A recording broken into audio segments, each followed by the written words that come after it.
Buenas tardes. Testing, testing. Creo que no. Excelente. Bien, tengan todos y cada uno y cada una de ustedes muy buenas tardes. Vamos a dar inicio a la sesión de hoy. No sin antes, preguntar si en virtud del estudio que hayan hecho ha surgido alguna inquietud, alguna pregunta, alguna duda. Siempre es bueno, hacer algunas preguntas ahí, anotarlas para que en el día de la actividad, de la sesión, ustedes las puedan formular. Entonces, si tienen alguna inquietud, la pueden hacer ahorita.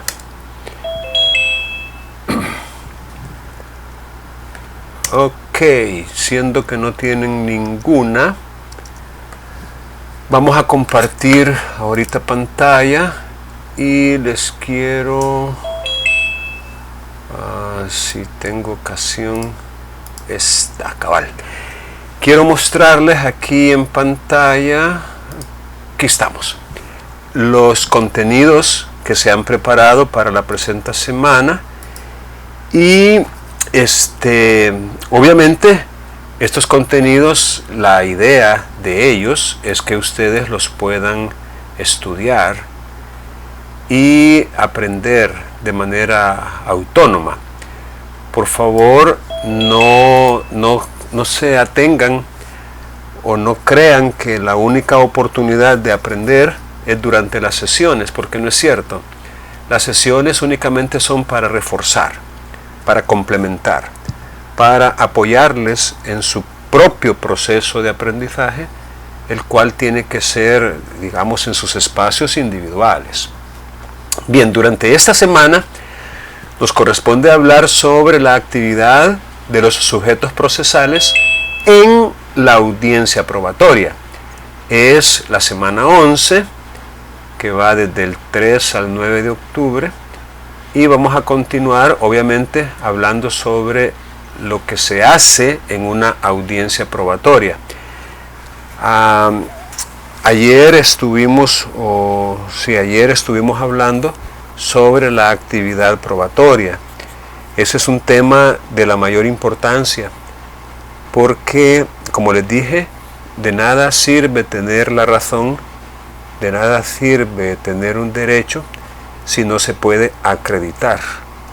Si usted no logra probar en juicio, en igualdad de oportunidades con la parte contraria, que tiene un derecho o que tiene la razón, que es acreedor cierto de una prestación, entonces no se sorprenda si no se la conceden.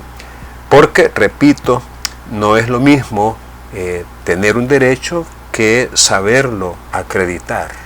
Y para ello necesitamos lo que se conoce como la actividad probatoria.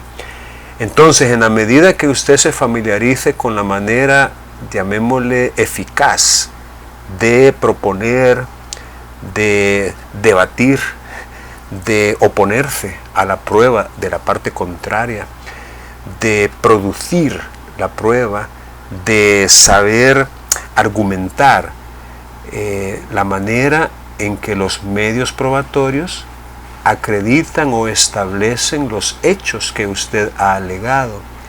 Y obviamente ya la tarea de valoración corresponde al juez, pero a partir de la motivación que aparezca en la sentencia, usted sabrá a ciencia cierta si la prueba que desfiló en esa audiencia probatoria fue valorada con propiedad, de manera adecuada, conforme con el sistema de valoración de la misma, y en su momento pues cuestionar vía recurso cualquier infracción que se haya cometido, ya sea a las reglas de la prueba tasada, porque cierta prueba todavía necesita ser ponderada de conformidad con ese sistema, ni modo. A lo mejor algunos lo consideremos arcaico, caduco, obsoleto, pero lo cierto es de que todavía la prueba tasada o tarifa legal sigue vigente para ciertos medios probatorios, en tanto que para otros está el sistema de la sana crítica. Entonces, todo este mundo, llamémosle así, del derecho probatorio, incluso entiendo yo que es objeto de una asignatura especial, y nosotros lo vemos aquí por la estrecha relación que tiene. Pero lo que nos interesa en esencia es la manera en que se desarrolla una audiencia probatoria, y de la misma manera que lo hicimos con la audiencia preparatoria, conocer cuáles son las finalidades de la misma y la manera concreta y puntual, paso a paso, fase a fase, etapa a etapa, en cómo se desarrolla. Bueno, las indicaciones que se han dado aquí, como siempre, estudiar detenidamente los materiales de lectura que corresponden a la semana, que prácticamente son los artículos 312 al 329 del Código Procesal Civil y Mercantil y los comentarios que se hacen en el libro Código Procesal Civil y Mercantil comentado en las páginas 336 a 377. Yo les invito a ustedes de manera muy atenta a que lean estos materiales. Aquí se menciona incluso que la metodología de la clase invertida ha demostrado ser mucho más efectiva para el aprendizaje que la manera clásica o tradicional, a la cual lamentablemente casi todos estamos amarrados, acostumbrados, lo hemos convertido en una manera normal, cuando en realidad no es tan efectiva como el flipped learning o clase o aula invertida o aprendizaje invertido. La idea de este modelo es que usted, antes de la sesión, antes de reunirse con el profesor, pueda estudiar, comprender, recordar y encontrar incluso oportunidades de aplicación. Como quien dice, tratar de determinar para qué le puede servir lo que está aprendiendo. Y eso hacerlo allá en la soledad de su habitación. O de ser posible y factible, a lo mejor pueda asociarse con uno o dos compañeros para formar un equipo de estudio. Pero si usted, digamos, es de aquellos que piensan que con llegar a las clases y escuchar lo que el profesor tenga que decir en ellas, y de vez en cuando agarrar el cuaderno, el libro, el código, y repasar lo que escuchó en la clase, ese es el método antiguo, el método tradicional o clásico, que ha demostrado no ser tan efectivo. Entonces yo le invito a que usted adopte la clase invertida y se convierta en un discípulo de este sistema, de este modelo de aprendizaje, y que aproveche las sesiones únicamente para, digamos, analizar en un nivel, digamos, intelectual un poco más superior los contenidos programáticos, es decir, aquellos materiales, aquellas lecturas, aquellos artículos, aquellos comentarios, aquellas tesis, aquella jurisprudencia que resulta aplicable y que necesita a lo mejor de un análisis un poco más profundo. Así que créame, si usted lo hace, si usted confía en este modelo, si usted estudia y analiza con anterioridad a las sesiones los materiales, su proceso de aprendizaje va a ser mucho más efectivo. Si no, pues no se le puede garantizar nada. También se le pide tomar nota de los conceptos que le resulten nuevos o desconocidos y que prepare preguntas para llevarlas a la sesión a fin de encontrar juntos las soluciones o respuestas.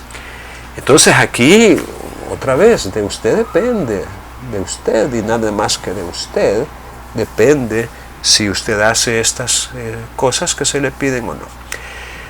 Luego tenemos algunos artículos como por ejemplo los principios generales que rigen la actividad probatoria de esta profesora, creo que es suramericana, y los fundamentos de la actividad probatoria en el proceso civil español de este autor español, por supuesto, para que también pueda nutrirse usted de doctrina de expositores del derecho, y no precisamente del derecho salvadoreño, pero que tienen pues mucha aplicación, mucha semejanza y ¿por qué no? De alguna manera nos puede servir para poder dominar estos temas. Hay un vínculo, y esto quisiera enfatizarlo, no sé si ya tuvieron oportunidad de verlo, pero hay un video en YouTube que contiene una simulación de audiencia probatoria en un concurso de técnicas de litigación oral. Y fíjense qué interesante. Esta simulación, pues participó, o en él pueden ver a estudiantes de la Universidad Gerardo Barrios. Es decir, compañeros obviamente de años anteriores de ustedes participaron en este concurso, y no solo eso, era la final. Aquí dice, hecha al final de un concurso sobre técnicas de litigación oral, y el equipo de la Universidad Gerardo Barrios resultó el ganador de esa final, es decir, ganó esa edición, ese año, el concurso de técnicas de litigación oral que se hizo precisamente en el área civil y mercantil. Y es pues obvio, ¿no? Si ustedes ven ese video, van a tener una idea de cómo es que se realizan las audiencias, porque en ella había como jueza, una jueza verdadera, una jueza real, es decir, una jueza que llegó para poder colaborar con el concurso, y ella fue la que desempeñó en esa simulación el rol de jueza, pero ella es una jueza de verdad. Luego dice que la actividad semanal es un foro de opinión, un foro que no será evaluado sumativamente, pero sí formativamente. Es decir, hay que hacerla, y no buscando puntos o calificaciones numéricas, pero sí para poder aprender unos de otros, para poder aprender socioformativamente, para poder, repito, compartir opiniones y comentarios con sus pares. Aquí está, repito, el vínculo de la simulación de esta audiencia. Van a ver en detalle todo lo que ocurre en ella, y les recomiendo que lo puedan ver. Y también aparece los recursos complementarios ya mencionados, como son el código, el comentado, los artículos de estos autores, una suramericana y el otro español, y también el vínculo del video de la simulación de audiencias, y también tenemos los contenidos de la semana. Vamos a concentrarnos ahorita en esta presentación de los contenidos de la semana, y vamos a ir leyendo poco a poco, y vamos a ocupar que usted pueda apoyar en eso, ¿verdad? Tenga por favor listo su micrófono para cuando yo le indique que lea en pantalla, lo pueda hacer sin ningún atraso. La audiencia probatoria, de la cual vamos a hablar en esta tarde, tiene como propósito o finalidad practicar los medios probatorios admitidos a las partes litigantes. En esa audiencia, la actividad de los sujetos procesales, como lo son el juez, las partes y los terceros, dentro de los cuales podemos mencionar perfectamente a los testigos y a los peritos, esa actividad se circunscribe a producir la prueba. Se conoce como el desfile probatorio, es decir, la práctica, la realización de los medios probatorios que fueron debatidos y en su momento admitidos en la audiencia previa, que es la audiencia preparatoria. Entonces, la primera consideración que se hace aquí es con respecto a los alegatos iniciales. Entonces vamos a leer esta parte. Vamos a ver si podemos hacer esto un poco más visible para que, solo que vamos a tratar de que no llegue a cubrir. Bueno, yo creo que aquí estamos bien. Ustedes me avisan si pueden ver o no. Ok, vamos a ver, vamos a pasar esta lista de participantes aquí donde yo la pueda ver. Aquí está. Vaya, comencemos con Antonio. Antonio, hágame el favor de aperturar su micrófono y leer lo que está en pantalla, el primer párrafo.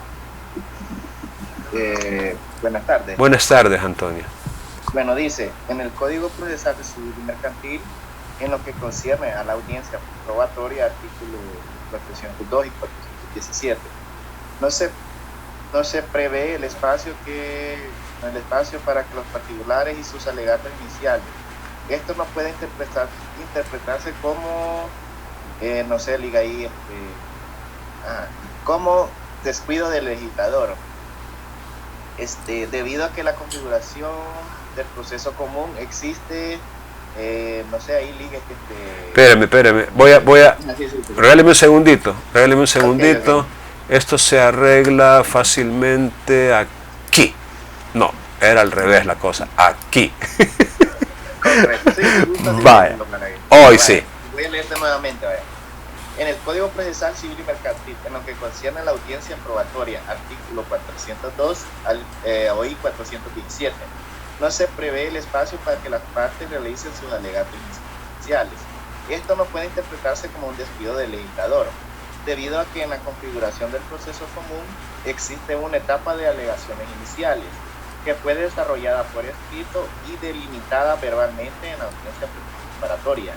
No hay que olvidar que fue en una audiencia previa en la que quedó nítidamente establecido el tema de la prueba, es decir, el hecho controvertido, artículo 309 del Código Procesal Mercantil, sobre el cual recae toda la actividad de confirmación fáctica. Muy bien, gracias, Antonio.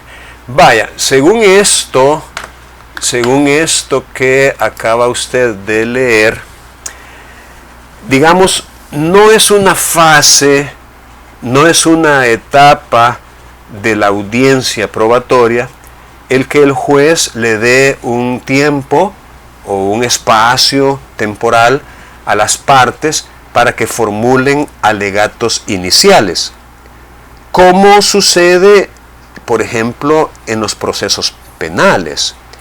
En los procesos penales sí tenemos el alegato inicial, que es la primera intervención que hace tanto la parte que acusa como la parte que defiende. Pero en los procesos civiles y mercantiles, el alegato inicial, digámoslo así, no está regulado. O sea, no existe, pues no esperen al llegar a una audiencia probatoria, bueno, tal vez sí, ¿verdad? Tal vez podrían llevar preparados alegatos, porque es posible que algún juez le comience la audiencia, digamos, vamos a permitir por la complejidad del caso que puedan formular alegatos iniciales.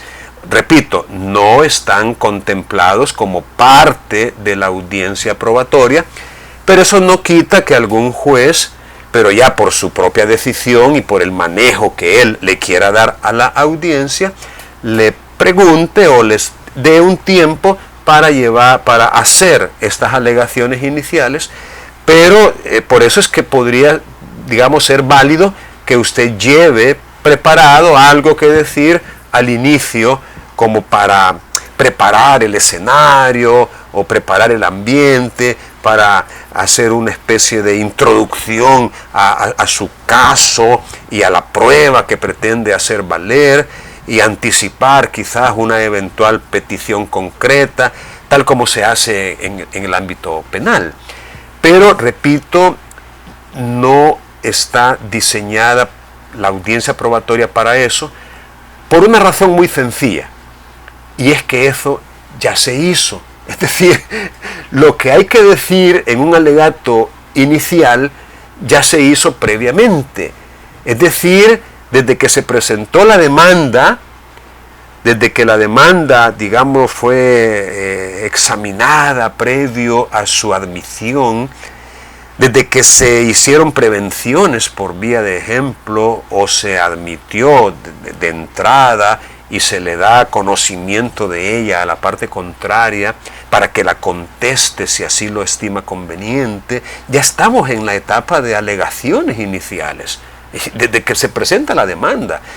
La demanda misma es un alegato inicial y luego en la audiencia preparatoria se desarrolla, digámoslo así, ya en forma verbal, todo lo necesario, todo lo que prepara la audiencia probatoria, y por eso es de que no es como un descuido, caramba, al legislador se le fue por alto poner la parte de las alegaciones iniciales o alegatos iniciales o alegatos de apertura, como se le suele decir, en la audiencia probatoria. Entonces, no esperen que el juez les dé la palabra al inicio para alegatos iniciales, pero no se sorprendan si lo llegara a hacer, ¿verdad? Es decir, tampoco le van a decir, no, señoría, como el código no habla de alegatos iniciales, entonces yo no traje ninguno preparado, así que no tengo nada que decir. Se vería muy feo de parte de ustedes si lo hacen. Vamos a ver qué más tenemos por aquí. Vamos a pedir a algún otro compañero que nos apoye en la lectura. A Cindy Nolasco, por favor, esta otra parte. Cindy, ¿está por ahí? Sí. Ok, lea por favor. Así las cosas, en la medida que todo el escenario fáctico que será objeto de juicio ya fue previamente fijado, resulta innecesario emplear alegatos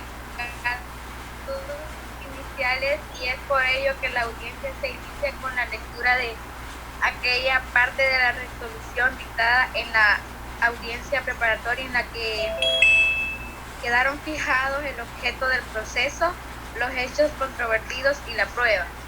Y la prueba admitida, parece que faltó ahí, y la prueba admitida. Sí, como estaba de cerquita, no lo vi. Sí, no, es que no aparecía, hasta ahorita lo acabo de poner.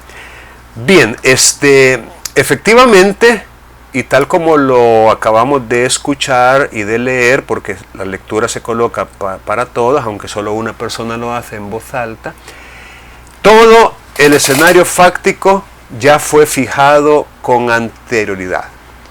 Ello hace innecesario los alegatos iniciales.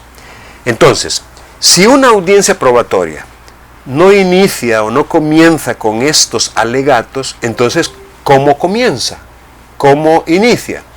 Bueno, es obvio, ¿no? Es obvio que lo que ya nosotros simulamos incluso en la audiencia preparatoria que estuvimos trabajando allá en el aula, es obvio que tenemos que llegar debidamente vestidos, ¿verdad? Debidamente vestidos. Debemos utilizar en esos casos pues un traje, ¿verdad? Corbata, camisa manga larga, saco, pantalón de vestir, zapatos de vestir. No vamos a llegar con jeans y con zapatos deportivos.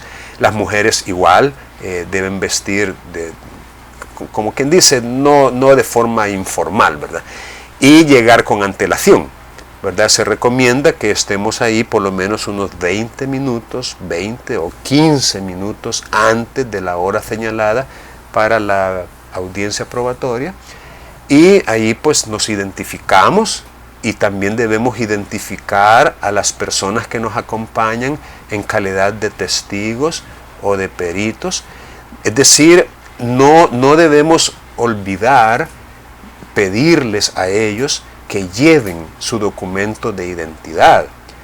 Porque si no llevan el documento de identificación, lo más probable es que no se les permita actuar. Es decir, pues porque el juez no va a poderlo identificar y no va a tener certeza de que es la persona que quedó propuesta como testigo o como perito en la audiencia preparatoria. Entonces necesitamos asegurarnos de llevar las correspondientes identificaciones, tanto la nuestra como la de aquellas personas que nos acompañan. Y estar temprano y luego pues nos conducen a la sala, nos sentamos en el lugar que se nos indique, el secretario o la secretaria da algunas indicaciones iniciales, lee, digámoslo así, algunas instrucciones o las dice de memoria, como sea, y luego pues ella anuncia, ¿verdad?, el ingreso del juez o de la jueza que va a presidir, y nosotros con mucho respeto y decoro nos ponemos de pie, ¿verdad?, cuando el juez o jueza o magistrado, según el caso, ingresan, y esperamos de pie que se nos indique sentarnos, ¿verdad?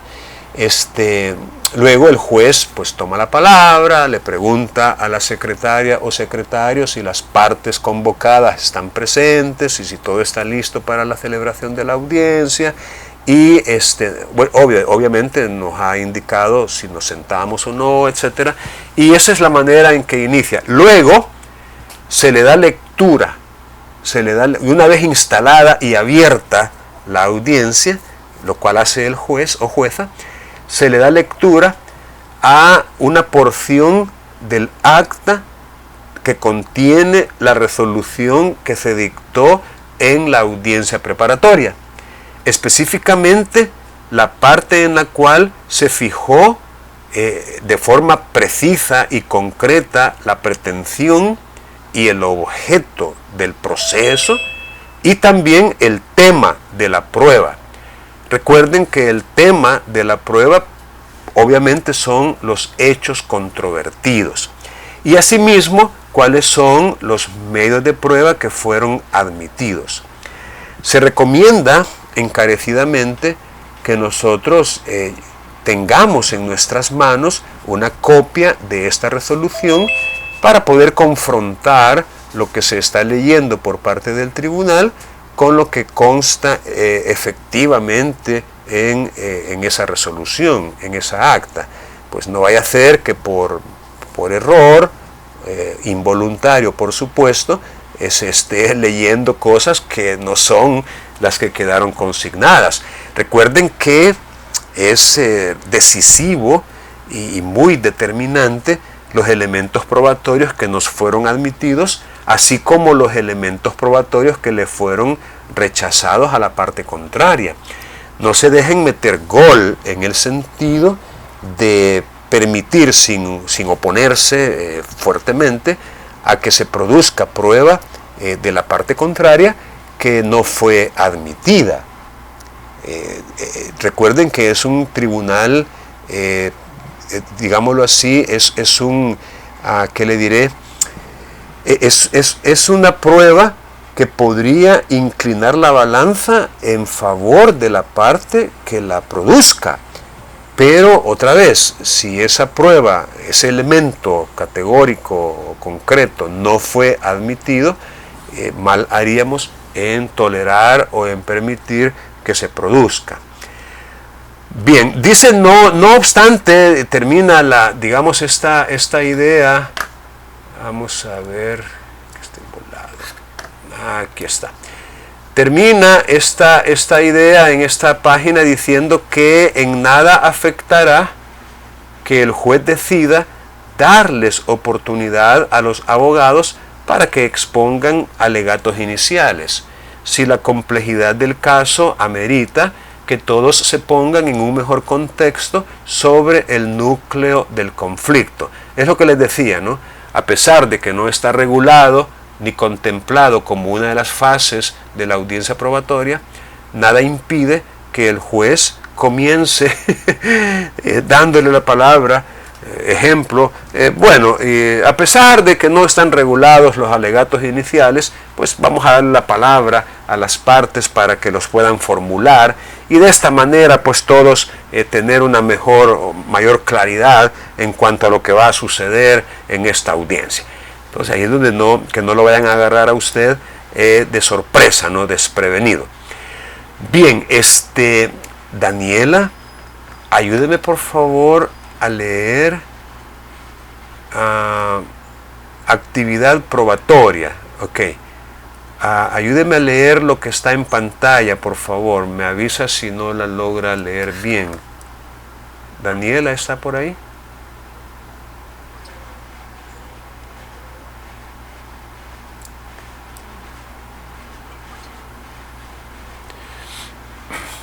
Daniela.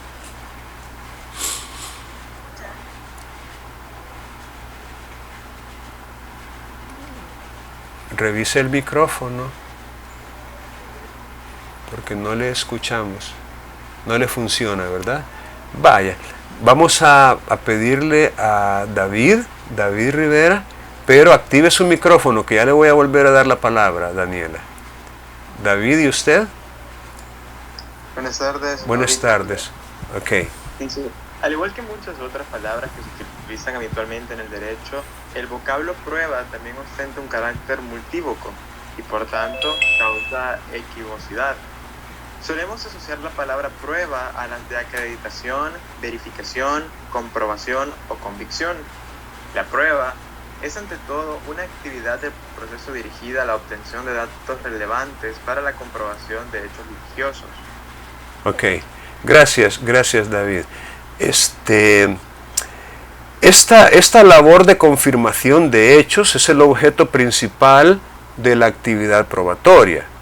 Es por ello que a los litigantes se les permite agotar toda una clase de mecanismos para lograr sustraer del medio de prueba, es decir, tal vez aquí sea extraer en vez de sustraer, para lograr extraer, o sea, sacar, pues, obtener del medio de prueba la información relevante y conducente para la verificación del hecho que alega. O sea, hablando pues de la actividad probatoria propiamente tal, es una labor de confirmación de los hechos. Y esa es una tarea que a quien le corresponde es a las partes. Otra vez, no le corresponde al juez ni proponer ni probar los hechos, digamos, que han sido alegados y que han sido controvertidos por la parte contraria, sino que lo tiene que hacer el litigante, la parte. Y la idea es, repito, obtener del medio de prueba que ha sido ofrecido y admitido aquella información que resulte relevante y pertinente y conducente o idónea para la verificación del hecho que se alega. Vamos a pedirle a Denis Flores. Ahora ayúdeme usted, por favor, Denis. Donde dice ahora bien. Sí, por favor. Ahora bien, los medios probatorios ofertados por las partes y que fueron admitidos en la audiencia preparatoria normalmente deben producirse en la audiencia preparatoria bajo el principio de concentración. Le dio mucho sonido. Ahí cometió un pequeño errorcito, es en la audiencia probatoria, ¿verdad? En la audiencia probatoria, bajo el principio de concentración, inmediación, oralidad, publicidad, pero suele suceder que todos los medios de prueba podrían producirse en esa audiencia, cuyo fin principal es ese, por lo que se necesitará de un momento procesal distinto, pero anterior a la audiencia en la que se logre producir por separado. Muy bien, Denis, muchas gracias. Vaya, lo que está queriendo decir esta otra parte de la presentación es que la audiencia probatoria es la, digámoslo así, la destinada o la dedicada para la producción de la prueba, así como la audiencia preparatoria, que es la audiencia anterior, es la indicada para la oferta y para la admisión. Entonces, de esos componentes o elementos o fases de la actividad probatoria, llámese oferta o propuesta, admisión, producción, es decir, cada una tiene sus propios momentos y el otro es la valoración de la prueba. Cada uno tiene el momento procesal oportuno. En el caso, insisto, de la propuesta, proposición u oferta y la admisión, es la audiencia preparatoria. Y la audiencia probatoria es para la producción y una vez producida, la valoración, que se traduce obviamente en el fallo y en la sentencia, porque no puede haber fallo y sentencia sin valoración de prueba. Y en la audiencia probatoria rigen otra vez estos famosos principios de concentración, inmediación, oralidad y publicidad. Pero como no hay reglas sin excepción, es decir, ok, es cierto, es en la audiencia probatoria donde se van a realizar o practicar los medios de prueba que han sido propuestos y admitidos. Otra vez, esa es la regla general y la excepción es que de repente puede suceder que algunos medios de prueba no se puedan practicar en la audiencia probatoria. ¿Cuál sería un ejemplo? Pues el ejemplo, llamémosle por antonomasia, el ejemplo clásico o típico, es el reconocimiento judicial de un inmueble. Y digo de un inmueble porque si fuera el reconocimiento de un objeto corporal inmueble, perfectamente se podría hacer en la audiencia probatoria. El reconocimiento de un libro, de un aparato de electrónico, es decir, el reconocimiento de una cosa mueble, perfectamente se puede hacer allí en la audiencia. Pero un inmueble imposible, ¿no? Hay que trasladarse, hay que moverse hasta el lugar donde ese inmueble está para ser reconocido. A veces existen circunstancias especiales que justifican la declaratoria de un testigo en su domicilio. Es decir, no puede por salud, por edad o por imposibilidad física, no podría desplazarse hasta el tribunal, y en casos como ese, que resultan obviamente muy excepcionales, se permite el desplazamiento del tribunal. Es decir, el juez, el secretario, las partes tendrían que ir al domicilio o al lugar donde esa persona se encuentre y tomarle en ese lugar su respectiva declaración como testigo. Entonces, son casos, repito, de excepción a la regla, en los cuales el medio de prueba tendría que producirse fuera de audiencia, en un momento procesal distinto, pero eso sí, anterior. Ahora, cuando decimos anterior, es porque no se espera que entre la oferta probatoria, o mejor dicho, la producción, el desfile probatorio y el fallo, haya, digamos, una ruptura temporal importante. Por vía de ejemplo, ok, vamos a recibir la prueba documental, vamos por su lectura o por su incorporación, digamos, formal, de la cual las partes tendrían que indicar que están de acuerdo en que no se lea, ¿verdad? Y que se tenga por incorporada porque conocen su contenido, la prueba testimonial, la prueba pericial, y luego vamos a señalar día y hora para el reconocimiento judicial, y entonces vamos a suspender esta audiencia y vamos a regresar después que hayamos practicado. No, no es esa la idea.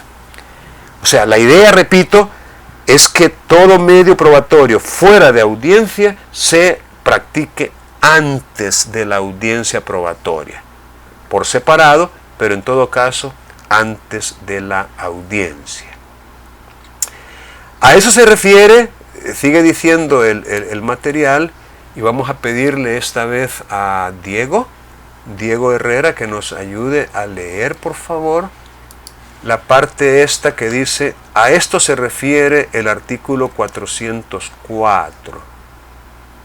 Dice: a eso se refiere el artículo 404 del Código Procesal Civil y Mercantil, que indica que el juez anunciará a las partes con la debida antelación el día y la hora en que se procederá a tal diligencia. Ya se mencionaba en clases anteriores, como por ejemplo el reconocimiento judicial de inmueble, artículo 392, inciso 2 del mismo cuerpo normativo, pero podemos incluir la práctica de la autenticidad de instrumentos públicos y privados para intentar los cotejos respectivos, artículo 339 y 340 del mismo cuerpo normativo, y la declaración o interrogatorio de testigos fuera de la sede judicial del artículo 373. Cabe aclarar que esta figura no es la misma que el anticipo de prueba, que se regula a partir del artículo 326 y siguientes del Código Procesal Civil y Mercantil. Muy bien, gracias Diego. Efectivamente, tenemos regulada esa situación, llamémosle así, de una prueba que se recoge o se produce fuera de audiencia en el artículo 404, y es, como quien dice, el deber que tiene el juez de anunciar a las partes con la anticipación debida el día y hora en que se va a proceder a la práctica de esas pruebas.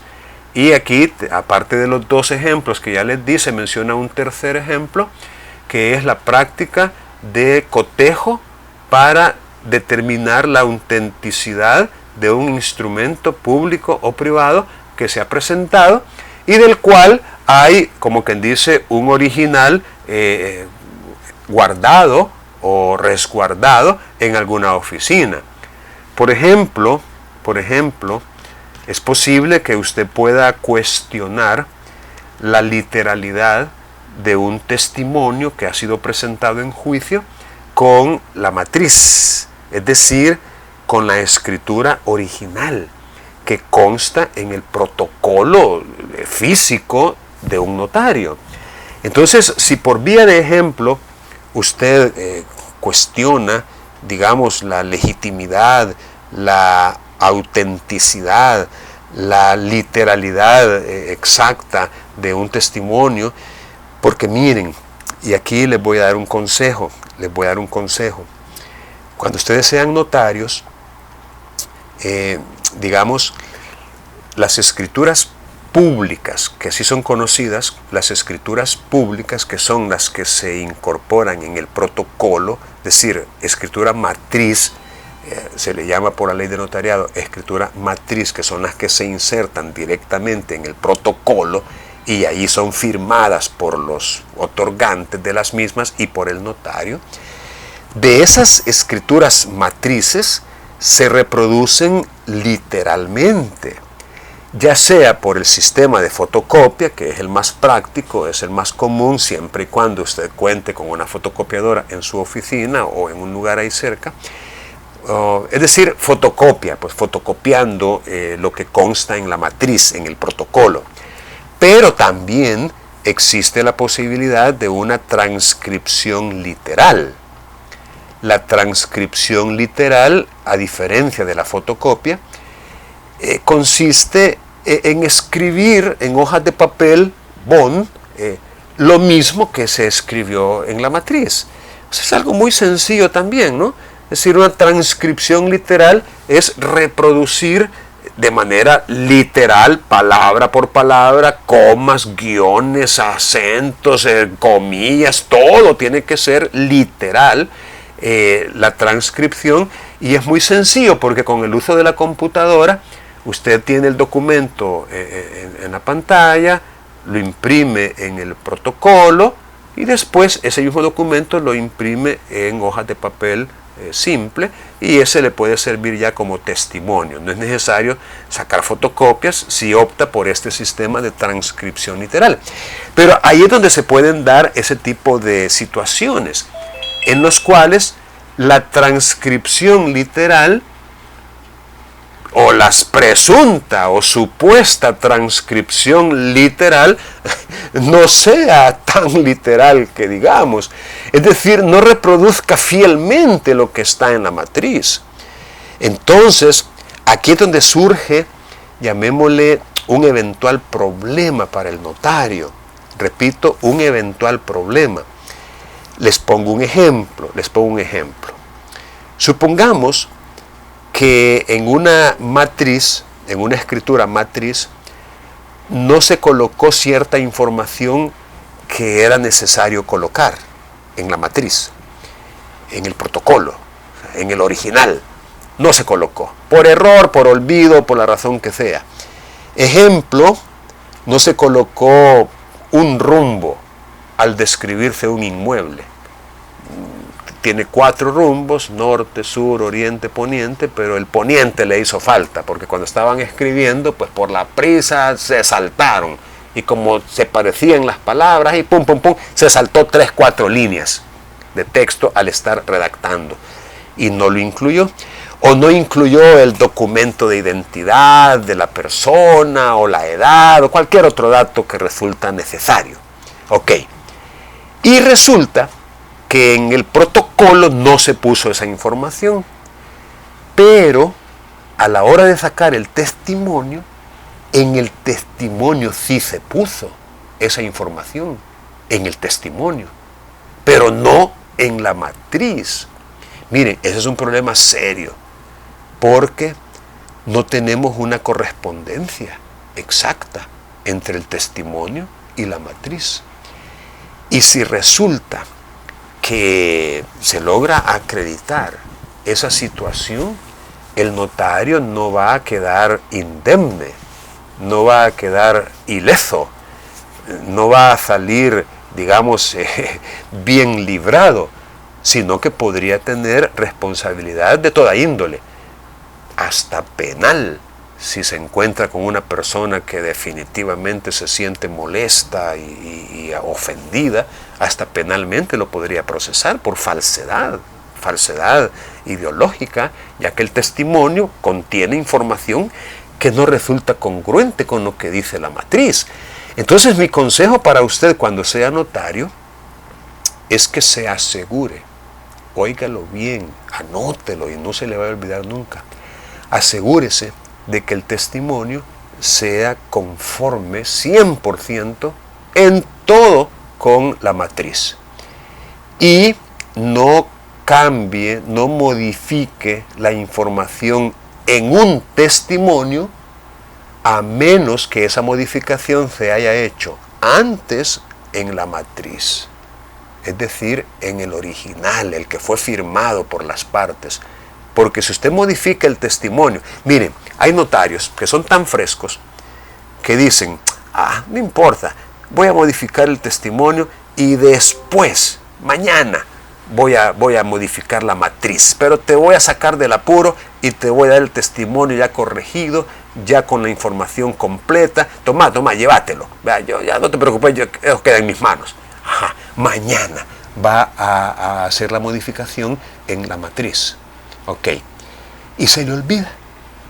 Ya mañana le sale otra diligencia, tiene que viajar, y se le olvida, y entrega el libro de protocolo sin la famosa modificación en la matriz, pero con un testimonio afuera, a veces hasta inscrito en el registro, que contiene un agregado, por ejemplo, una modificación, un cambio, hasta eso se da cambios, o sea, sustanciales.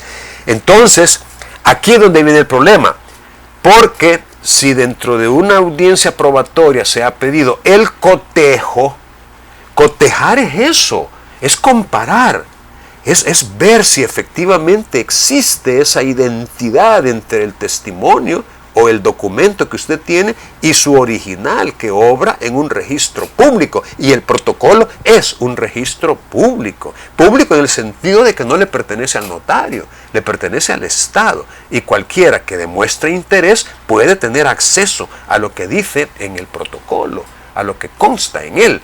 Y el juez, por supuesto, que puede ordenar perfectamente el cotejo, y allí es donde usted podría tener un serio problema como notario si se descubre que no hay esa identidad. Bien, veamos qué más dice aquí el material. Orden de presentación de las pruebas. Aquí estamos otra vez ya en la audiencia probatoria. Edwin Pineda, ayúdeme por favor a leer aquí. Todo va a leer usted. Perfecto, Lee. Lo voy a leer desde aquí, desde mi dispositivo. No hay problema. Tengo problema. No hay problema, con Buenas gusto. tardes. El artículo 406, inciso primero del Código Procesal Civil y Mercantil, indica el orden de presentación de los medios probatorios, así quien abre con la presentación y práctica de la prueba es el abogado de la parte demandante, quien lo hará del modo que a su juicio convenga más a sus intereses. De manera individual, el abogado de la parte demandante tiene a su elección cuál medio de prueba deberá producirse. En la práctica, primero se inicia con la prueba que mayor impresión pueda generarle al juez, o se inicia con la prueba que revele la información más consistente para acreditar el hecho que alega. Por ejemplo, en un juicio de nulidad de instrumento público, convendrá producir el dictamen pericial donde se determine la falsedad alegada, pero en un proceso de prescripción adquisitiva de dominio, convendría producir la prueba que se refiera a la posesión, etcétera. Muy bien, Edwin, muchas gracias.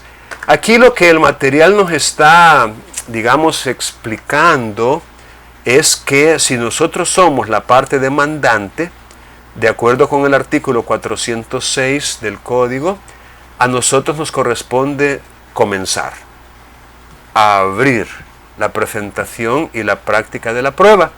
Y no es el juez el que determina cuál es el medio probatorio con el cual vamos a comenzar. No, es a juicio del que ha propuesto la prueba, según convenga a sus intereses. Entonces, ¿cuál medio de prueba se va a producir primero? ¿Cuál se va a producir después?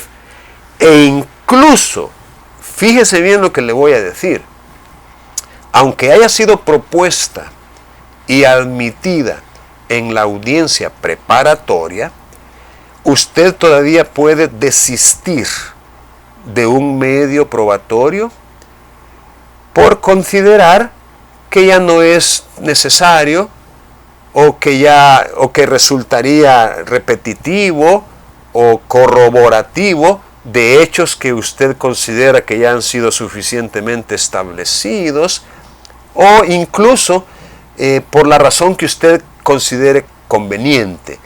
Por ejemplo, usted tenía dudas en cuanto a, digamos, la preparación previa que tuvo con ese testigo, tenía dudas en cuanto a presentarlo o no, porque en el contrainterrogatorio podría hacer que el abogado de la parte contraria lo destruya prácticamente su credibilidad o logre establecer contradicciones.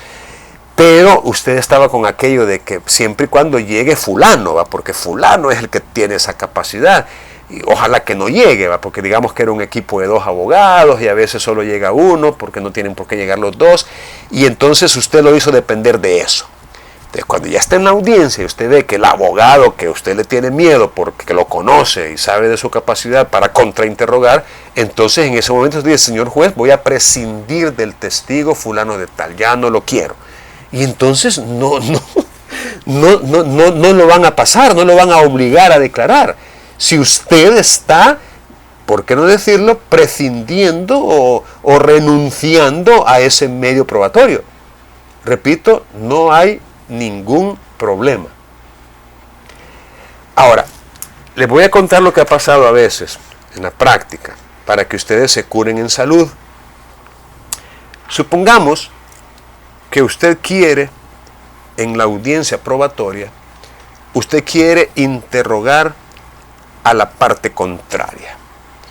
Usted siente que interrogando a la propia parte, no al abogado, sino que a la parte contraria, usted siente que con sus preguntas muy bien formuladas, y porque usted sabe de que es una persona que en la audiencia no va a mentir, porque conoce de su integridad, entonces usted tiene confianza de que con preguntas bien formuladas usted va a lograr acreditar los hechos, fíjense bien, con la declaración de la parte contraria. Es lo que antes se conocía como confesión o absolución de posiciones. Así se le conocía antes, absolución o absolver un pliego de posiciones. Eran unas preguntas bien hechas en las cuales se lograba, digamos, la confesión, arrancar la confesión o reconocimiento o admisión de hechos por la parte a quien le perjudica esa declaración.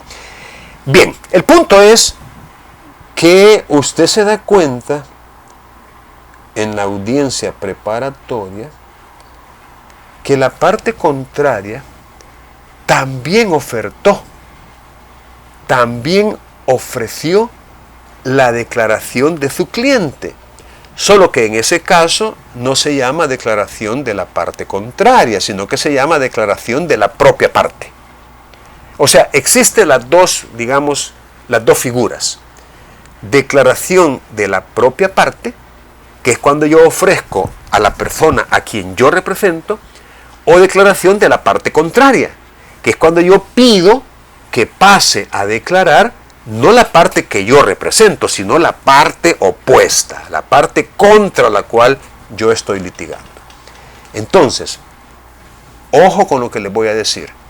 Si usted quiere que la parte contraria declare, porque usted le va a hacer preguntas y usted sabe que con esas preguntas usted va a arrancarle la verdad, ofrézcala, ofrezca la declaración de la parte contraria en la audiencia preparatoria.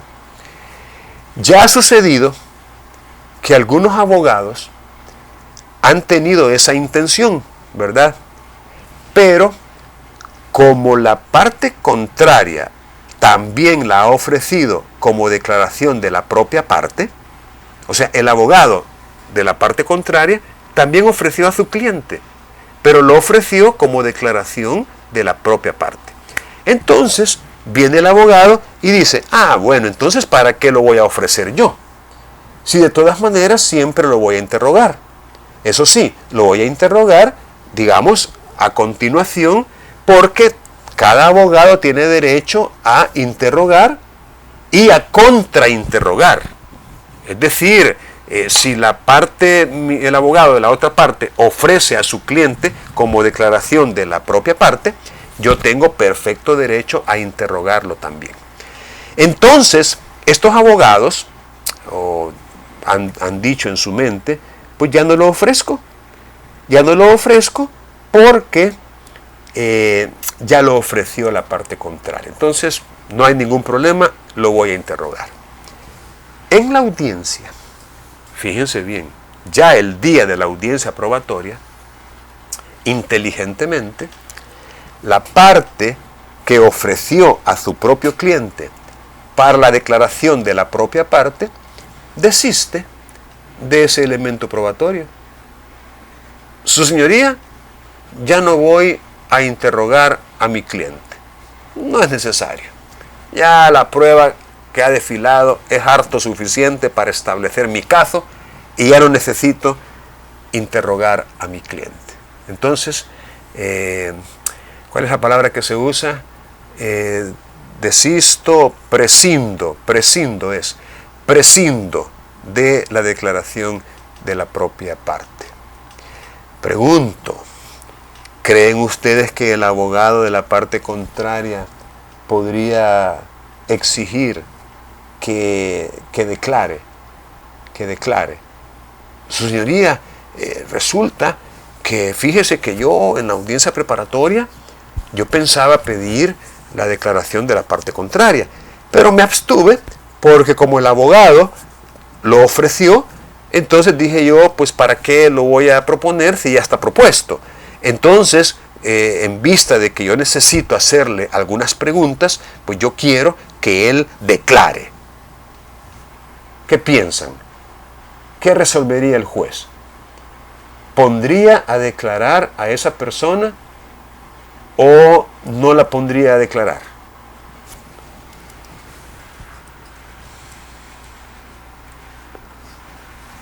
¿Qué piensa usted? Vamos a ver a quién tengo. Vilma me dice, yo siempre participo. Me dice, vamos a ver, Vilma, ¿qué piensa usted? Ligue, es cierto, siempre le participo. ¿Me podría repetir si incluyo la... Repítame, por favor, la pregunta. La pregunta es si el juez haría declarar a una persona que fue ofrecida por la parte contraria, pero que prescindió de esa declaración. Y entonces viene el abogado de la parte contraria y le dice al juez, pero es que yo quiero interrogarlo. Yo quiero interrogar a esa persona. Entonces, por favor, le pido que declare. Como usted lo mencionaba anteriormente, si la parte contraria lo ofreció en la preparatoria, no tendría que interrogarlo, ya sea que la otra parte prescinda de ello. Desde mi punto de vista, no es la parte contraria la que ha prescindido de él, por lo tanto debería de tomarse en cuenta por parte del juez de tomar la declaración. Okay. Porque en la preparatoria ya se admitió. Ok, muy bien. Y Francisco Calix, ¿cuál es su opinión al respecto? Quiero escucharlo. Sí, buenas tardes. Buenas tardes, Francisco. Una escuchada y lo que poco estuve leyendo, comprendo que el juez en sí toma decisión en base a las pruebas, ¿verdad? Sí. Y pues todo un sujeto de prueba, pues él pues está abierto a poder declarar, ¿verdad? Pues, tal vez el juez no obligarlo, pero sí darle por lo menos a la parte, ¿verdad?, que necesita su argumento, bueno, su respaldo en base a lo que quiere demostrar, ¿verdad? Tiene pues el derecho de poder, ¿verdad?, solicitarlo. Muy bien, gracias por su participación. Hoy quiero escuchar a Reina Paniagua. ¿Qué opina usted, Reina?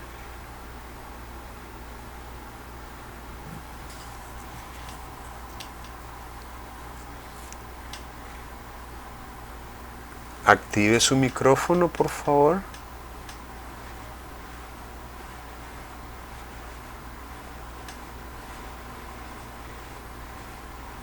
Reina.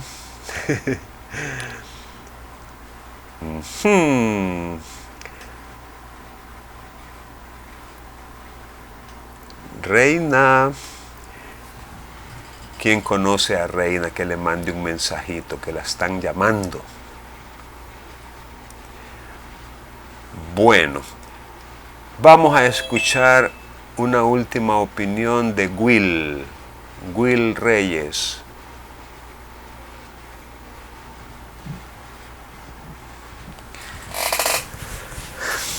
Por eso es que no me gustan a mí mucho las clases virtuales. ¿Cuál era la pregunta, Lee? Imagínense cuál era la pregunta. Ya la dije como 5 veces. La pregunta es si un medio probatorio que ha sido ofertado y le fue admitido a una de las partes en la audiencia preparatoria, si ésta desiste o prescinde de ese medio en la audiencia probatoria, podría la parte contraria, argumentando que tiene interés en esa prueba, impedir que la prueba se produzca, a pesar de que la parte que la propuso ha prescindido o desistido o renunciado a ella. Bueno, pues yo en principio tengo como un conflicto ahí, porque por una parte pienso de que la parte defensora en este caso renunció al testigo por una razón, porque no quiere que declare, ¿verdad? O que en el contrainterrogatorio pues le agarren su alegato en contra ahí. Pero por su parte fue planteado correctamente en la audiencia preparatoria. Entonces, bueno, sí, al ser correctamente planteado, pues yo considero que sí se podría, o bueno, que tal vez podría pedir que declare. Ok. Muy bien, gracias Will, gracias por su opinión. Vaya, miren, sus respuestas me sirven muchísimo para poder determinar si yo me estoy dando a entender, ¿verdad? Porque a veces uno piensa que están comprendiendo y a lo mejor no es así. Miren, si yo propongo un medio probatorio, me es admitido en la audiencia preparatoria y en la audiencia probatoria yo prescindo o desisto de ese medio probatorio, el juez no tiene más remedio, el juez no tiene más alternativas que no producir ese medio probatorio, porque el principio de aportación que hemos estudiado previamente indica de manera indudable que la producción de la prueba le corresponde a las partes. Y eso quiere decir que yo, como interesado en la acreditación de los hechos, soy el que voy a aportar, en principio, los medios probatorios. Entonces, si en la audiencia probatoria yo estimo que ese elemento, ese medio de prueba, ya no me es necesario, ya no me es útil, ya resulta repetitivo o redundante o simplemente corroborativo de extremos que ya probé, o estratégicamente yo digo, mejor no, porque me puede salir el tiro por la culata. Yo perfectamente tengo el poder dispositivo para decir, señor juez, ya no quiero a ese testigo, ya no quiero a ese perito, ya no quiero ese reconocimiento que usted ha señalado antes de la audiencia, ya no, ¿para qué? Ya no lo quiero. Prescindo. Repito, el juez no tiene alternativas. Entonces, mi consejo para usted es el siguiente. Si usted está interesado en que se le tome declaración a la parte contraria, propóngalo en la audiencia preparatoria. Y nunca diga, ¿para qué lo voy a proponer si ya lo propuso el abogado de él como declaración de la propia parte? Mire, a lo mejor usted no comprende muy bien lo que significa todavía la declaración de parte. Es decir, no es el testigo, no es el perito el que va a declarar, sino que es el propio interesado. Es decir, aquel cuyo interés, cuyos derechos están en juego. Él es el que va a declarar. Y va a declarar no porque el juez lo ordene, no porque el juez lo necesite o lo requiera, no. Es porque la propia parte lo está ofreciendo o la parte contraria. Ejemplo, yo represento a Juan y estoy litigando en contra de Pedro. Y María, una abogada, representa a Pedro y está litigando en contra de Juan, a quien yo represento.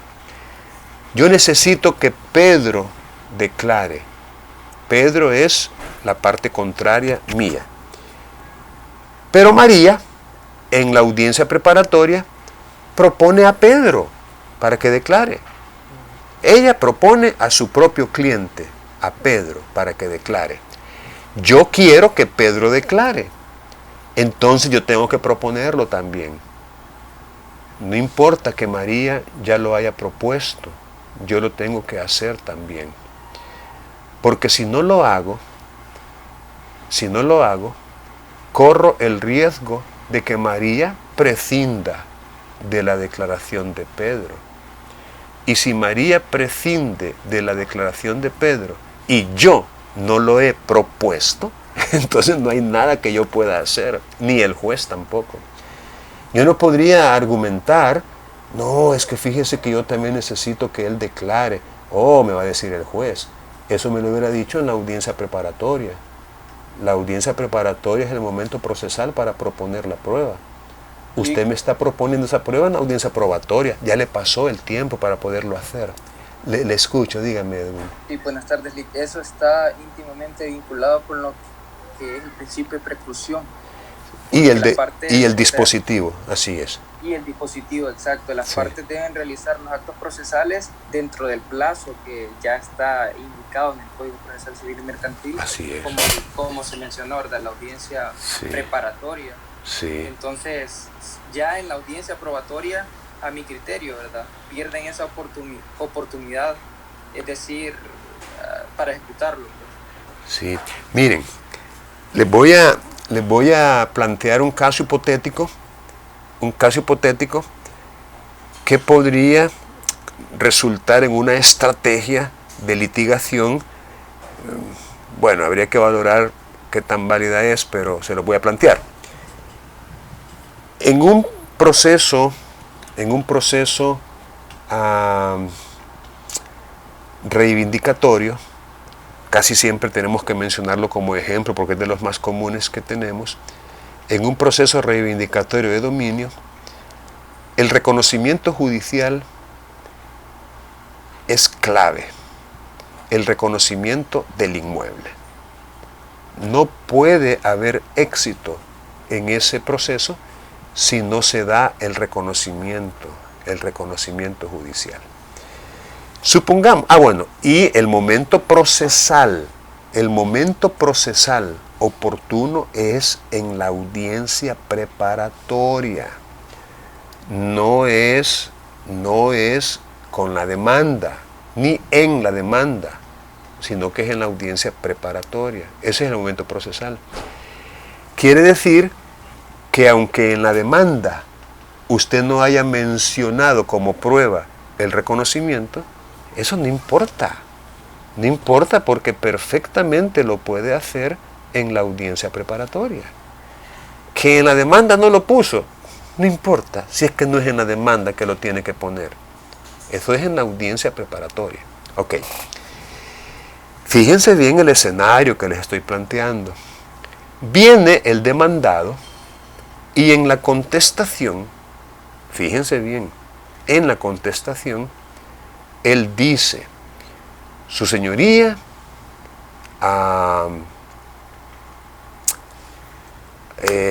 niego todos los hechos y ofrezco como prueba, entre otros, el reconocimiento del inmueble, el reconocimiento judicial. El demandado lo ofrece en la contestación. Ok. Se van a la audiencia preparatoria. Y en la audiencia preparatoria, fíjense bien, el demandante, digamos, no ofrece el reconocimiento.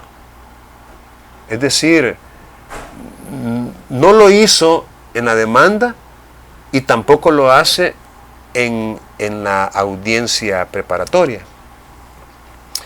Se le olvida, se le va la onda. No está conectado, no está concentrado. Ok, primer punto. Es posible que el demandado lo haga para ser consecuente con la contestación. Es posible que el demandado ofrezca como medio probatorio el reconocimiento. Es posible.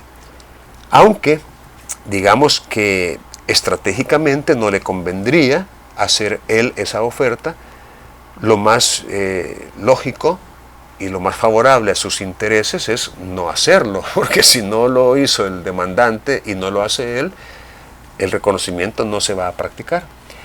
Pero supongamos que por, qué sé yo, porque también está un poco desubicado procesalmente, el demandado sí ofrece el reconocimiento del inmueble, pero el demandante no lo hizo. Fíjense bien, a quien le conviene ese reconocimiento más que a cualquier otro es al demandante, pero el demandante no lo ofreció, lo ofreció el demandado. Y efectivamente el juez señala día y hora para el reconocimiento del inmueble y señala día y hora para la audiencia aprobatoria, tal como lo hicieron algunos de ustedes en las audiencias que simulamos, que se señalaban dos fechas, una para el reconocimiento y es anterior, y la otra posterior para la audiencia aprobatoria. Ok. Un día antes del reconocimiento viene el demandado, debidamente aconsejado, o se le iluminó el cerebro, y presenta un escrito en el cual le dice al juez: señor juez, ¿sabe qué? Ya no necesito el reconocimiento judicial, prescindo de ese medio probatorio. Surge la pregunta, parecidísima a la pregunta que les he estado haciendo. ¿Qué tendría que hacer el juez? ¿Hacer el reconocimiento o no hacerlo? No hacerlo, Lee. Así es, no hacerlo. Porque la parte que se lo propuso, que se lo ofertó, pues hoy le está diciendo que ya no lo necesita, que ya no lo quiere. ¿Qué tal si el demandante presentara un escrito a continuación? Señor juez, ¿cómo es posible? Mire, este demandado dice que ya no necesita el reconocimiento, pero resulta que yo sí lo necesito. Entonces le pido formalmente que lo practique. El reconocimiento es una diligencia indispensable. Incluso se puede plantear de oficio, tal como lo dice el artículo tal. Es decir, queriendo comprar la voluntad del juez. Otra vez. Y el consejo de nuevo para ustedes. Si ustedes necesitan un elemento probatorio, propónganlo ustedes, con total independencia de si lo ha propuesto también la parte contraria. Usted necesita un testigo. Usted necesita a un testigo. Sabe quién es, sabe su nombre, sabe su apellido, sabe su edad, sabe su profesión, sabe su domicilio y sabe que es un testigo que no va a llegar a mentir. Usted lo necesita. Y resulta que en la audiencia preparatoria, el abogado de la parte contraria también propuso a ese mismo testigo. Al mismo testigo que usted necesita, el abogado de la parte contraria también lo propuso. Mire, no vaya a ser tan ingenuo de decir, como ya lo propuso mi contraparte, entonces ya no lo propongo yo, porque ya está propuesto. De todas maneras, lo voy a interrogar. Lo voy a interrogar vía contrainterrogatorio, porque como ya lo propuso la parte contraria, va a declarar. No, hombre, olvídese. El haber sido propuesto y admitido un medio probatorio no necesariamente significa que se va a practicar. Porque podría no practicarse si aquel que lo propuso desiste o prescinde de ese elemento probatorio. Ahora bien, si los dos han ofertado el mismo medio probatorio y uno de ellos prescinde, pregunto, ¿lo va a recibir el juez ese medio probatorio? Cuando los dos lo han ofertado y uno de ellos prescinde, pero el otro no, tendría que recibirlo, o como uno de ellos prescindió, entonces no lo va a recibir. Claro que sí. De hecho, eso va encaminado también a lo que establece el principio de igualdad procesal, cuando dice que ambas partes van a tener las mismas posibilidades procesales durante el desarrollo del proceso. Es decir, desiste, pero el otro, actúa en calidad individual. Exacto, Sí. exacto. Entonces, el que uno de ellos desista no quiere decir que el otro también. Señor juez, la parte contraria ha desistido. Ok, ese es problema de él. Pero yo también lo oferté y yo no desisto. Yo quiero que se reciba ese testimonio. El juez no tiene más remedio que recibirlo. Pero si usted, de manera ingenua, y ya solo porque él se le adelantó y él propuso al testigo, ya usted no lo hace, ya usted queda amarrado, usted queda supeditado a la voluntad de la otra parte en cuanto a presentarlo o no. Entonces, mi consejo, repito, y aunque no se aplica directamente a la audiencia probatoria, pero resulta aplicable a la audiencia preparatoria. Usted ofrezca todos los elementos de prueba que necesite, sin importar si la otra parte los ha ofrecido también. Si lo ha ofrecido también, está bueno que lo ofrezca. Yo también lo ofrezco. Si no, no. Porque, repito, le puede salir el tiro por la culata y puede ser usted sorprendido por la parte contraria, quien, pues, prescindiendo del medio probatorio, lo deja a usted sin él también, y usted se queda sin ese medio probatorio. Fíjense que yo tuve un caso, y se lo digo con esta propiedad porque a mí me pasó, aunque yo no había tenido, digamos, oportunidad real. Me parece que ingresé un poco después del momento procesal para proponer prueba, pero fue en familia. Había un elemento probatorio que yo pues estimaba necesario a mis intereses, a los de mi cliente, pero el abogado de la parte contraria en la audiencia desistió. Y me dejó a mí, obviamente, en una situación un poco incómoda, porque yo tenía serias esperanzas o expectativas en ese testigo en particular, pero la parte contraria desistió. Entonces, yo manejé un argumento que lamentablemente no me prosperó, el argumento de la comunidad de la prueba. Es decir, yo le decía al juez de familia que una vez admitido un medio probatorio, resultaba común. Es decir, el principio de comunidad de la prueba significa que la prueba no pertenece a la parte que la presenta, sino que al proceso. Y que por ende, una vez admitida, pues si la otra parte quería hacer uso de ella, pues tenía que ser utilizado ese medio. Y que no se podía prescindir una vez admitido el medio probatorio. Pero el juez no me dio la razón, no me la dio. Dijo de que esa comunidad de la prueba era una vez practicada. Es decir, la prueba se tiene que estar a lo favorable o a lo desfavorable de ella, y la parte no puede utilizar solo lo que le favorece y descartar lo que no le favorece. O lo que es igual, la parte contraria puede también hacer uso de los elementos de convicción que se derivan de ese medio probatorio en su propio beneficio. En eso consiste la comunidad, pero no en esa, digamos, vinculación ya solo porque fue admitida para que sea producida. Es decir, siempre queda en disposición de la parte que la propuso. Entonces, para que usted no se vea en una situación similar a la que me vi yo, es que le recomiendo que todos los elementos que usted pretenda hacer valer los oferte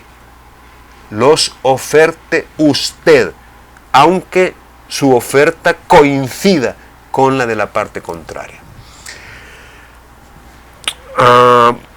Erika Trejo, ayúdeme por favor a leer aquí en pantalla.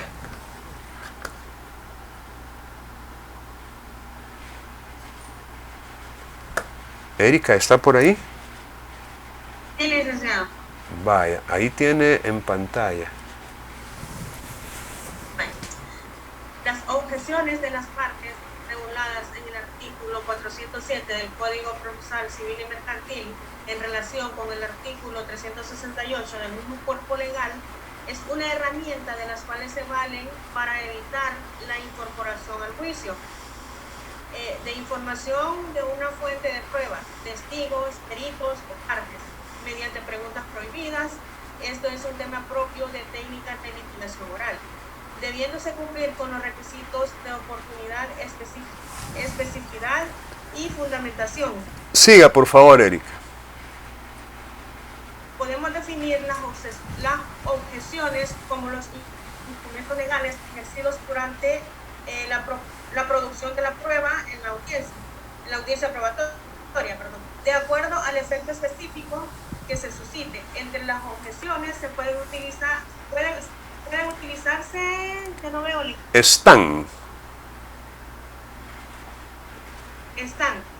Primeramente, las objeciones a la procedencia de la prueba, las objeciones a las preguntas formuladas durante los interrogatorios, las objeciones a las respuestas de los testigos y peritos y las objeciones a la conducta de las partes. Muy bien, muchas gracias, Erika.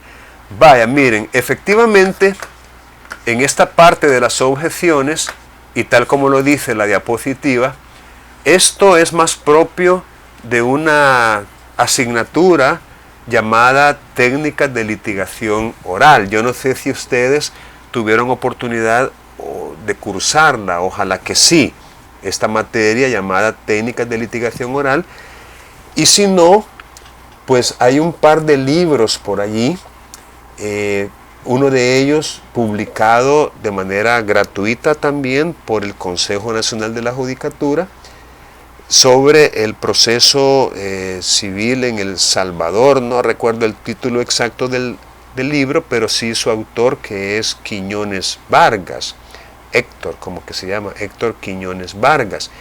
Entonces, si alguno de ustedes está interesado en ser un buen abogado, un abogado al que le tengan respeto y hasta cierto punto un temor profesional, asegúrese de dominar estas técnicas de litigación oral, y el tema de las objeciones es un tema muy apasionante y, por cierto, muy poco conocido quizás y muy poco explotado por los abogados. Entonces, si usted se especializa, voy a utilizar ese término, si usted se especializa en objeciones, no, hombre, yo le puedo garantizar que usted va a tener, digamos, mucha confianza al momento de las audiencias, especialmente las audiencias probatorias, y que conste, no solo en el área civil y mercantil, sino que en cualquier área del derecho, porque en este aspecto de las objeciones, digamos, hay una situación de estándar, o sea, se aplica en cualquier materia, en familia, en penal y en civil mercantil, en laboral. Es decir, si usted maneja el tema de las objeciones, si usted tiene, digamos, claridad en cuanto a cómo deben formularse las preguntas, cuáles de ellas pueden resultar impertinentes, cuáles repetitivas, cuáles sugestivas, cuáles que sientan base, o mejor dicho, que asumen hechos sin sentar las bases del mismo. Es decir, cuáles son preguntas que no tienen nada que ver con las aptitudes del testigo, cuáles preguntas requieren un juicio o una opinión antes que una declaración sobre hechos, cuáles preguntas son especulativas. Es decir, Si usted maneja ese tema de las objeciones, no hombre, yo le puedo anticipar, digamos, antes que cualquier otra cosa, una seguridad y una confianza en sí mismo, y va a lograr el objetivo de las objeciones, que como lo dice esta diapositiva, es evitar, impedir, obstaculizar que se produzcan aquellas preguntas que no son válidas, o incluso aquellos elementos probatorios que de alguna manera tienen algún defecto o algún vicio que impide su entrada adecuada o normalizada al proceso. Dígame, Edwin. Sí, Edwin, le escucho. Creo Lee, que hacía énfasis a este libro, ¿verdad? ¿Lo ha puesto en algún lugar? De Héctor Quiñones Vargas. Ese mismo, correcto, ese mismo. Mire, dedíquele un par de días a leer en ese libro, no importa cuál página agarre usted, pero si agarra principalmente la de las objeciones, pues va a encontrar, digamos, algún material interesante y muy, pero muy útil, muy útil. Así que yo le recomiendo, y gracias por mostrárnoslo, sería bueno si pudiera tal vez compartir ahí en el grupo de WhatsApp por lo menos la imagen para que los demás puedan buscar este libro y poderlo leer. Bien, vamos a concluir con la última parte, creo que es, de esta diapositiva, que es la parte de las alegaciones finales. Y vamos a pedirle a Mario, aquí tengo a Mario. Mario, por favor. ¿Pero cuál de los dos, Nick? Ah, el que solo tiene Mario. Como ahí yo veo uno que dice Mario, solamente Mario dice allí.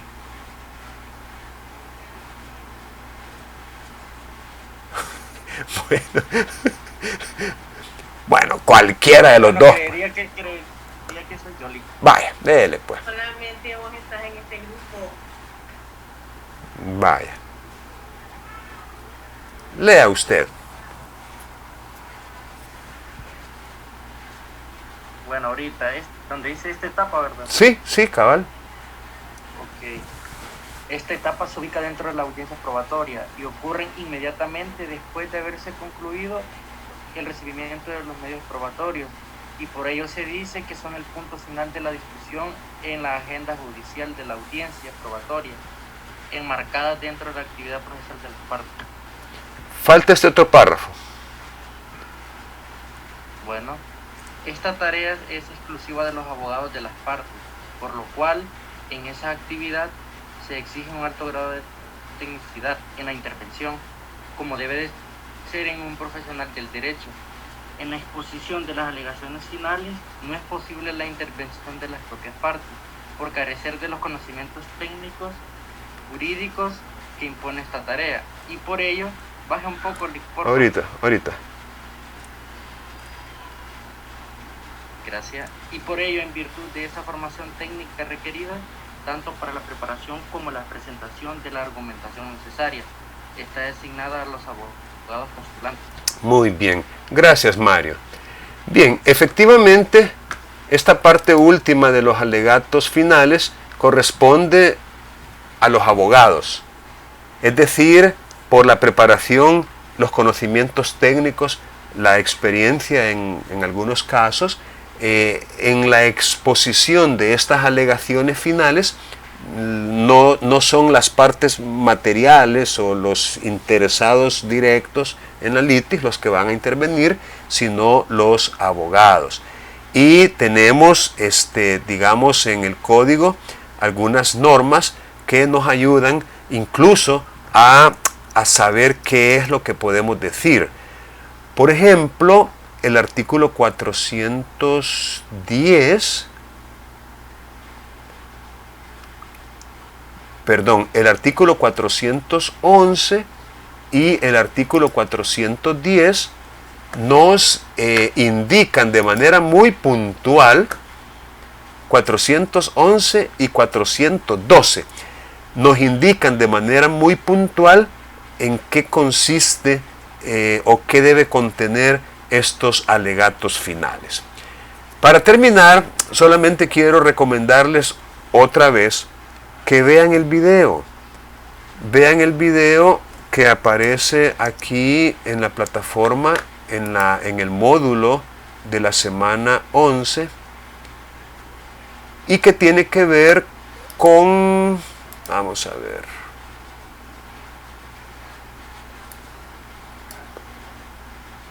este video, simulación de audiencia probatoria en un concurso interuniversitario. Vean por favor ese video y van a darse cuenta de cómo es una audiencia probatoria, y eso incluso hace hasta, digamos, innecesario tal vez una simulación, porque con verla ustedes pueden perfectamente saber cómo es que se realiza, por lo menos en teoría, ¿no? En teoría, una audiencia de estas. Ok, ¿alguna pregunta final que puedan tener en relación con la audiencia probatoria y qué es lo que hay que hacer en ella, etcétera, etcétera? Si no, pues vamos a detener la grabación y vamos a pasar la correspondiente asistencia.